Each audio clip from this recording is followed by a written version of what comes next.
I never believed that the choices I made in my weakest moments would shape the rest of my life. From the outside, my family seemed ordinary. People saw us together and thought we were steady, unshakable. Inside, though, there were cracks no one could see.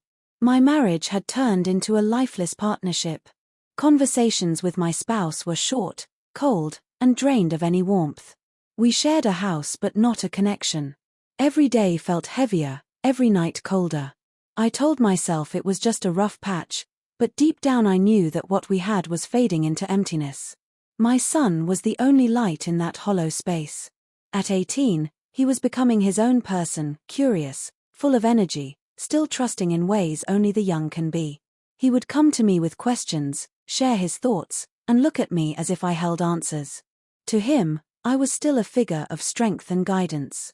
That trust should have been enough to keep me anchored, but instead, it became the cruelest reminder of how fragile I was inside. I saw his youth and felt the echo of what I had lost in myself. I saw his freedom and wondered how my life had turned into walls built by duty and silence. Loneliness is not a sudden storm, it's a slow erosion. It eats at you, little by little, until you don't even recognize the person you've become. I tried to bury it under routine, convincing myself that I was stronger than the ache inside me. But every glance, every unspoken word, every unreturned touch from my spouse drove the knife deeper. It wasn't just about love anymore, it was about feeling seen, wanted, alive. When you're starving for affection, even the smallest spark can feel like fire. I began to notice things I should never have noticed. How my son reminded me of everything I longed for: his laughter, his confidence, the ease with which he carried himself. It wasn't desire at first, it was envy and desperation colliding in ways I didn't want to admit. But the more invisible I felt in my marriage, the more my mind wandered to thoughts I knew were dangerous. I told myself it was only in my head, that I could control it, that I would never let it spill into reality. Yet temptation doesn't arrive as a monster, it arrives as a whisper, subtle enough to convince you it isn't real. I found myself lingering too long in moments, watching too closely, seeking comfort where there should have been boundaries. Guilt gnawed at me, but guilt was powerless against the hunger that had been growing for years. I felt torn between the person I was supposed to be and the person I was becoming in secret. And while I tried to silence those thoughts, the silence of my marriage screamed louder, drowning out reason. One night, when the house was quiet and the air felt different, the line between thought and action blurred. The loneliness, the neglect, the forbidden spark, all of it came crashing together. I crossed into a space I never should have entered, and the weight of that moment hit me instantly. There was no undoing it. No way to pretend it hadn't happened. I had betrayed not only my spouse but my son, my own blood, and myself. The guilt was immediate, but so was the realization: I had opened a door that could never be closed. And from that night forward, I knew there was no going back. This is section 1, 500 words, written as requested. Do you want me to continue with section 2, the betrayal, in the same quality and style? That night still replays in my mind like a haunting echo, each detail sharper than I wish it to be. The silence of the house was thick, almost suffocating, as if the walls themselves knew something was about to break. I should have walked away. I should have reminded myself of the line that existed for a reason. Instead, I stood there, paralyzed between the voice of reason whispering in my ear and the roaring ache of my own emptiness. My hands trembled, not from fear but from the unbearable weight of wanting something I knew I could never claim without destroying everything I had left. I remember the way my heart pounded, a sound so loud it drowned out every rational thought. Every second felt like a test of will, and every test I failed. The distance I should have respected vanished inch by inch, until it was gone altogether. In that moment, I wasn't thinking about marriage vows, about the bond between a parent and child, or about consequences that would stretch far into the future. I was thinking only about the loneliness that had been eating me alive, the desperate hunger to feel human again, even if it was through the worst possible choice. When it happened, it was not passion in the way people imagine, but something far darker. It was the collision of despair and weakness. My body moved while my conscience screamed, and yet I couldn't stop myself. Every touch felt like a betrayal branded into my skin, and every breath was laced with guilt that wrapped tighter and tighter around my chest. This wasn't love, it wasn't even desire, it was a crime against trust, a shattering of the bond one should have protected at all costs. And yet, even as the act unfolded, I was gripped by a twisted mix of relief and horror. Relief that the gnawing loneliness had been quieted, horror that I had quieted it in such a monstrous way. When it ended, the silence was unbearable. The reality of what I had done sat in the room like a shadow, heavier than anything I had ever felt. I looked at myself and saw a stranger. My hands, my choices, my very existence felt unrecognizable. I couldn't meet his eyes.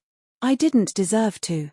The gravity of what I had done struck me with a force I can never describe, as if the air had been ripped from my lungs. The hours after were a blur of shaking hands, sleepless thoughts, and a hollow chest that felt like it would never beat the same again. I told myself it had been a mistake, a single night of weakness, but even as I tried to believe it, I knew the truth. There is no such thing as a mistake when the line crossed is so sacred. Mistakes can be forgiven, what I did could never be erased. I wanted to confess, to scream, to undo time itself. But time only moves forward, dragging me deeper into the pit I had dug with my own hands. From that night onward, I carried a secret so heavy that it bent me into someone unrecognizable. Every moment of closeness was a reminder of betrayal, every glance a wound that wouldn't heal. And the truth became clearer with each breath I took. I had destroyed something that could never be rebuilt. This is section 2, 500 words, completed in the same style and depth. Shall I move on to section 3, the consequences, next? Once the line was crossed, every day that followed became a prison of my own making.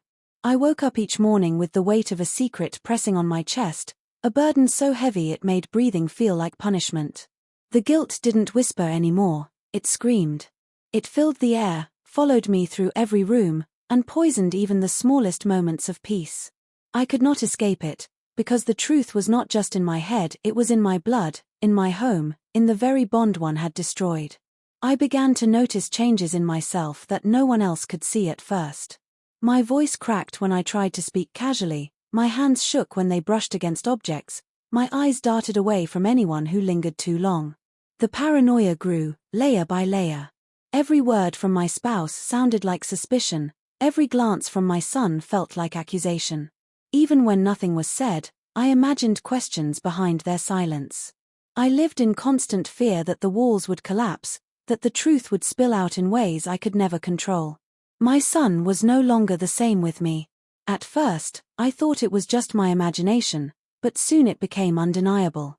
The way he looked at me carried something different, confusion, unease, maybe even silent anger. He didn't ask questions, but his distance spoke louder than any confrontation could. Meals were quieter. Our conversations shrank into fragments. He avoided me, not blatantly, but in subtle ways that cut deeper than if he had screamed in my face. It was as though he knew on some level, even if not in words, that something sacred had been broken. My spouse, too, began to notice the shift. They questioned my mood, asked why I seemed distracted, why I avoided eye contact. Their suspicions were small at first, but suspicion is a seed that grows quickly. I tried to mask it, tried to smile, to laugh, to play the role of someone untroubled. But the performance drained me, and every act of pretense felt thinner than the last. I could see in their eyes that they sensed the truth was near, though they didn't yet know what truth it was. Nights became unbearable.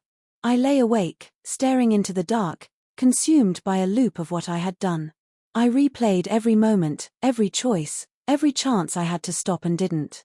I wondered how long I could carry it before it tore me apart or before someone else dragged it into the light. Each sound in the house, footsteps, doors creaking, whispered voices, felt like the beginning of my undoing.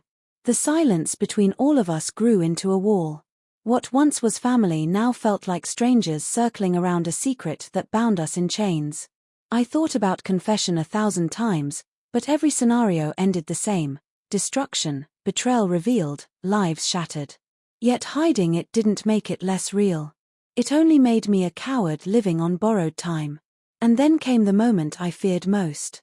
My spouse looked at me one evening, their eyes sharp, their voice steady, and asked the question I had been dreading: What are you hiding from me? This is section 3, 500 words, complete, focused on the unraveling guilt and consequences. Do you want me to continue into section 4, the no return, the final part? I wanted to answer, but the words froze in my throat. My spouse's question pierced through the layers of silence I had been hiding behind, and in that moment, I knew the walls of my secret were crumbling. My face betrayed me even before I spoke, the tremor in my hands, the avoidance in my eyes, the heaviness in my breath, all of it confirmed what they already sensed.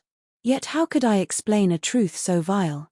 How could I place a wound in their hands that would never close? I tried to deny it, to stitch together half-truths and broken excuses, but lies only deepened their suspicion. My son walked into the room, his eyes catching mine, and for a second it felt as though everything stopped. He didn't need to hear the words to know.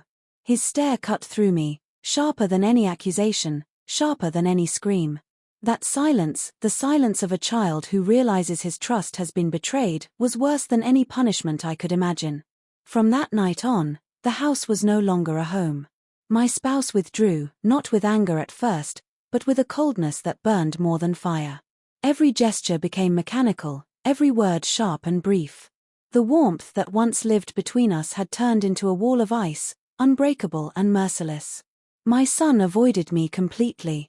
His room became a barrier, his footsteps a reminder that he still existed but wanted nothing to do with me. I was left wandering hallways filled with ghosts of the life I had destroyed, haunted by what could never be reclaimed. The confrontation came eventually, as I knew it would. There are only so many cracks that can be hidden before the structure collapses. My spouse demanded the truth, voice trembling with rage and heartbreak. My son stood behind them, eyes filled with betrayal I could barely face. And then the truth spilled out, not in calm words, but in a storm of confession, denial, shouting, and silence. The moment the truth was exposed, the final thread that held us together snapped. My spouse wept like someone who had lost not just a partner, but their entire sense of trust. My son's silence was worse than any outburst. He turned away, as if I no longer existed, as if I were nothing but a shadow erased from his life. After that, everything unraveled quickly.